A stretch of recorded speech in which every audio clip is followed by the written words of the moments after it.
ushindi katika damu ya Yesu. Usisahau kwamba nguvu ya damu ya Yesu inanena mema. Wacha majaribu yaje, ng'ang'ania damu. Wacha changamoto zije, taja damu. Wacha magonjwa yaje, taja damu. Kuna ukombozi kwenye damu ya Yesu, maana inanena nini? Mema. Sasa kuna nani alimwaga damu hapa? Eti tuanze kuomba kupitia majina ya watu. Omba tu kwa jina la wewe, wacha uongo. Hujawahi kutupatanisha sisi na Yesu. Hizi ni dharau. Yaani kuna wahubiri wanadharau, watapigwa fimbo kule mbinguni kwa dharau ya kuwadanganya watu na kuwatoa kwa Yesu. Wewe ni mwanadamu tu, ukifa tumtegemee nani? Yesu kaburi lake liko wazi. Lazima tuelekeze macho yetu, lazima tuelekeze mioyo yetu, lazima tuelekeze akili zetu kwa Yesu, kwa sababu huyu ametupatanisha kukwepa msalaba. Haleluya. Kuna watu walikimbia.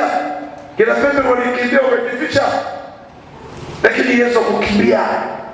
Sasa ushindi uko kwenye damu ya Yesu. Yesu aliondoa dhambi kupitia damu yake. Biblia inasema ukamnunulia Mungu watu wa kila taifa kwa damu. Tumenunuliwa kwa damu, sio kwa fedha, sio kwa dhahabu. Tumenunuliwa kwa damu ya Mungu mwenyewe. Shetani kama alikuwa na madai, ardhi kama ilikuwa na madai, chochote kilichokuwa na madai, alipokuja Yesu alilipa deni ya dhambi.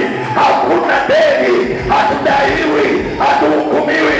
Hakuna anayeweza kusimama na barua akasema malasi unashtakiwa. Hayupo. Damu ya Yesu ililipa deni lolote anaolidai shetani, iwe ni umasikini, iwe ni magonjwa, iwe ni laana ya adhabu. Hakuna hukumu tena juu ya watu walionunuliwa na Yesu.